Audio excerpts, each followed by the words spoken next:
بسم اللہ الرحمن الرحیم۔ نورانی قاعدہ، سعادت ہماری ہمیں نصیب ہوا۔ تو ہم کہاں تک پہنچ چکے تھے؟ یاد نہیں ہے؟ فا تک کو پہنچ گئے تھے۔ تو آج قاف پڑھنا ہے۔ قاف موٹے حروف میں سے ہے۔ قاف اور کاف ہمارے اردو میں تو ایک ہی کہانی ہے نا، اس میں کوئی فرق نہیں پڑتا، کینچی بولو یا کتاب بولو ایک جیسا ہی ہے، لیکن عربی میں قاف اور ہے، کاف اور ہے۔ جو کاف نقطے والا ہے اس کو موٹا قاف بولتے ہیں، یہ جو کاف کتاب والا ہے اس کو پتلا کاف بولتے ہیں، باریک کاف بولتے ہیں۔ جو قاف کینچی والا ہے اس کو موٹا پڑھنا ہے۔ جو زبان کا پیچھے جڑ والا حصہ ہے یہ اٹھ کر اوپر تالو کو لگے گا۔ زبان کا پیچھے جڑ والا حصہ اٹھ کر وہیں اوپر تالو کو لگے گا تو قاف ادا ہو جائے گا۔ قاف قاف قاف۔ اب دیکھیں یہ آپ کو کچھ موٹا محسوس ہو رہا تھا پڑھنے میں، اب میں کاف پڑھوں گا تو باریک ہوگا۔ کاف کاف کاف۔ اب دیکھیں اس میں فرق ہے، پہلے ہے قاف پھر ہے کاف، دونوں کے لفظ میں فرق ہے۔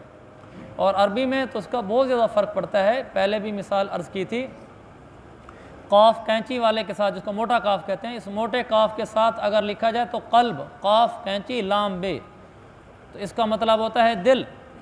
اگر اس قلب کو قلب پڑھ دو، یعنی قاف موٹا نہیں پڑھا بلکہ پتلا پڑھ دیا، جیسے اردو میں پڑھتے ہیں قلب، تو اس کا معنی کتا ہو جائے گا۔ اور اس کا بڑا خطرناک ہے کہ قرآن میں آتا ہے نزلہ علی قلبک، اللہ نے قرآن کو میرے نبی آپ کے دل پر اتارا ہے۔ اگر ہم اس کو قلبک قاف موٹا پڑھیں گے تو پھر گویا کہ ہم نے یہ پڑھا ہے کہ اے اللہ آپ نے قرآن کو حضور علیہ السلام کے دل پر اتارا ہے۔ اور اگر ہم اس کو قلبک اردو کی طرح پڑھیں گے پتلا کاف کتاب والا، نزلہ علی قلبک، پھر مطلب یہ ہوگا کہ اے اللہ آپ نے اپنا قرآن اپنے نبی کے کتے پر اتارا ہے۔ کتنا بڑا فرق ہے۔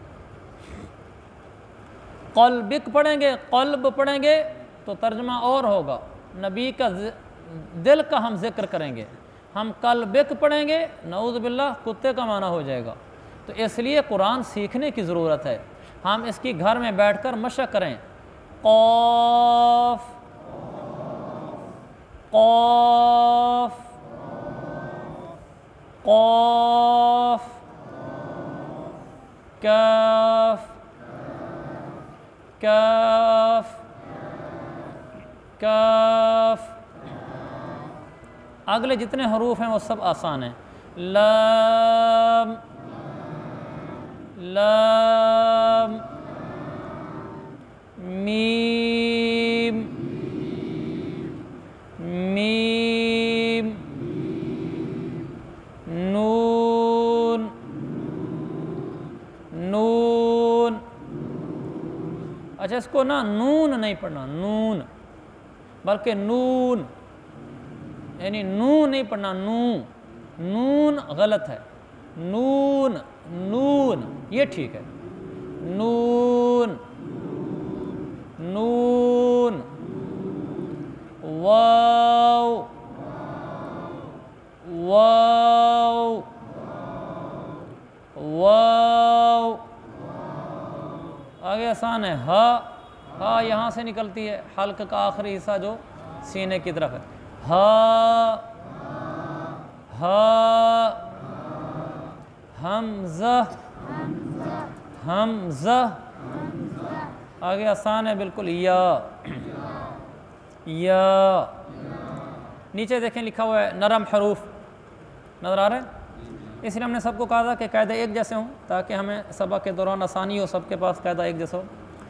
تو یہ لکھا ہوا نرم حروف، وا ذال ثا، ان کو نرم پڑھنا ہے، سخت نہیں پڑھنا۔ یہ جو ہے نا یہ ذال ہے، ذال، ذال نہیں پڑھنا، ذال، یہ سخت نہیں کرنا اس کو، ذال۔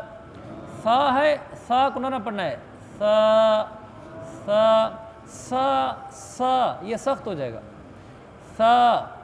جیسے قرآن میں آتا ہے قل اعوذ برب الناس، قل اعوذ برب الفلق من شر ما خلق، آگے آتا ہے شر النفاثات، سات ساتھ نہیں پڑھنا، تو اس کا خیال کرنا ہے۔ آگے سیٹی والے حروف، ان 3 حروف میں سیٹی نکلے گی، جیسے صاد سا سا صاد، یہ سیٹی ہے۔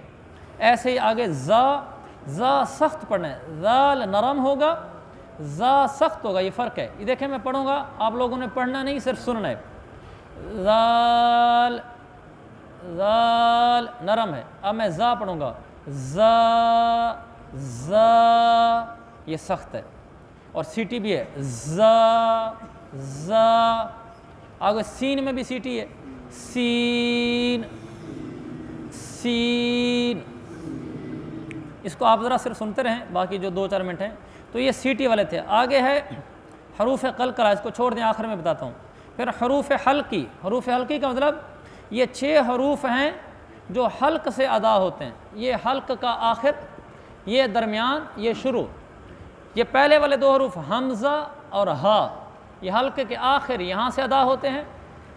دوسرے عین اور ہا، یہ تھوڑا سا اوپر آ جائیں گے، عین اور ہا یہاں سے ادا ہوتے ہیں۔ غین اور خا یہاں حلق کے شروع سے ادا ہوتے ہیں، اس لیے ان کو حروف حلقی کہتے ہیں۔ یہ وہ حروف ہیں جو حلق سے ادا ہوتے ہیں۔ آگے موٹے حروف، صاد ہے، ضاد ہے، قا ہے، وا ہے، خا ہے، غین ہے، قاف ہے، یہ حروف موٹے ہیں۔ کسی حرف کو موٹا پڑھنے کے لیے آپ زبان کو اوپر اٹھائیں تالو کی طرف، جب زبان کی جڑ اوپر تالو کی طرف اٹھتی ہے تو حرف موٹا ہو جاتا ہے خود بخود۔ یہ نا صاد، ضاد، قا، وا، خا، غین، قاف، یہ موٹے حروف تھے، ادائیگی میں حرف موٹا ہو جائے گا۔ آگے حروف یرملونہ ہے، یہ کوئی خاص ایسا نہیں ہے، ہم آواز حروف ہیں، تا اور قا ہے، یہ سمجھنا ضروری ہے۔ دیکھیں یہ ایک جیسے ہیں، تا اور قا دیکھنے میں ایک جیسے ہیں لیکن پڑھنے میں الگ الگ ہیں۔ ثا، سین، صاد دیکھنے میں ایک جیسے، بظاہر آواز بھی ایک جیسی ہے لیکن فرق ہے۔ ثا کو اور طرح پڑھتے ہیں، ثا، سین، صاد، یہ الگ الگ پڑھیں گے۔ اردو میں تو ایک جیسے ہیں سارے۔ آگے ہا اور ہا یہ الگ الگ پڑھنے ہیں، الحمد پڑھنا ہے، الحمد نہیں پڑھنا۔ ہا ہے، ہا ایک ہا ہے، دوسرا ہا، دونوں الگ الگ طریقے سے پڑھے جاتے ہیں، ان کا سیکھنا ضروری ہے۔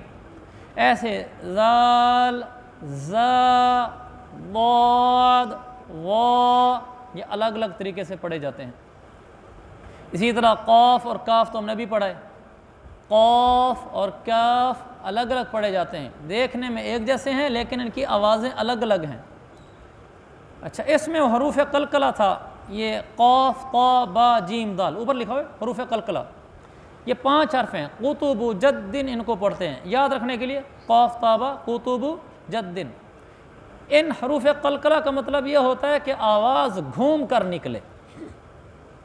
ان کا پتہ تب چلتا ہے جب ان حرف کے اوپر جزم آتی ہے، جیسے ویسے میں پڑھوں گا قاف تو یوں پڑھوں گا قاف، لیکن جب اس کے اوپر جزم آئے گی نا تو ایک دم آواز گھومے گی۔ جیسے آپ دیکھیں قل اعوذ برب الفلق کی جو قاف ہے، قاف پر جزم ہے، من شر ما خلق، خلق کی قاف پر جزم ہے، تو میں اس کو قلقلے کے ساتھ پڑھوں گا، قل اعوذ برب الفلق، فلق، قل اعوذ برب الفلق من شر ما خلق ومن شر غاسق اذا وقب، یہ با بھی قلقلے کی ہے، ومن شر غاسق اذا وقب، یہ قلقلہ ہے۔ قل هو اللہ احد کے آخر میں دال ہے، دال بھی قلقلے میں سے، دیکھو قاف، تا، با، جیم، دال۔